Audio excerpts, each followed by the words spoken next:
Okay, this hay tedder here at one time belonged to one lonely farmer. Long time ago. It's taken a beating, but it still moves the hay. I know I got a piece missing over there. Didn't have one. It's got to come from North Carolina.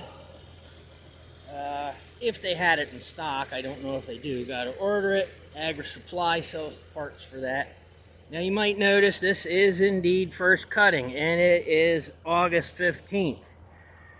Well, the weather hasn't been good for making hay around here, and it's been especially bad because this field gets wet down here. All the water runs down the hill. My parents' house is over there, neighbors' houses are in there, and there's swales in here, but this gets wet down in here. And even if you get a few dry days in a row where you could get hay dry on high ground, you wouldn't do it in here. So that's why this was still standing. So we finally got it dried out enough I can get in here and do it. Now this tree here, this is an ash tree.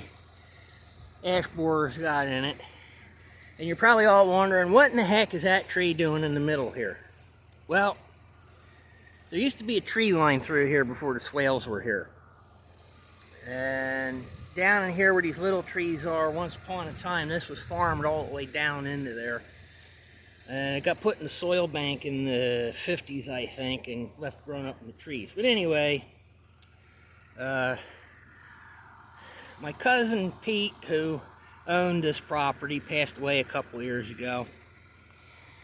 He had these swales put in here, and this is almost 40 years ago already. And this tree was left here because it is growing into something. They don't know what was underneath here, but it defied all efforts to get it out.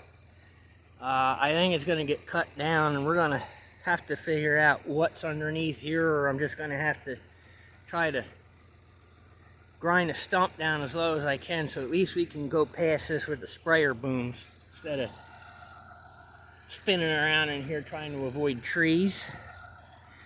The interesting thing is there is an old Alexandria Township tax map from the 1850s that shows a building of some sort being down here.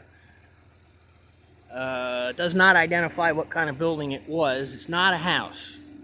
Dwellings were identified on the map, and this was not identified as a dwelling. So it's possible this tree is rooted into the remains of whatever that building was. So if we cut this down and try to dig it out with the backhoe, we'll see what's in there. So I got to get back to work here. Thanks for watching.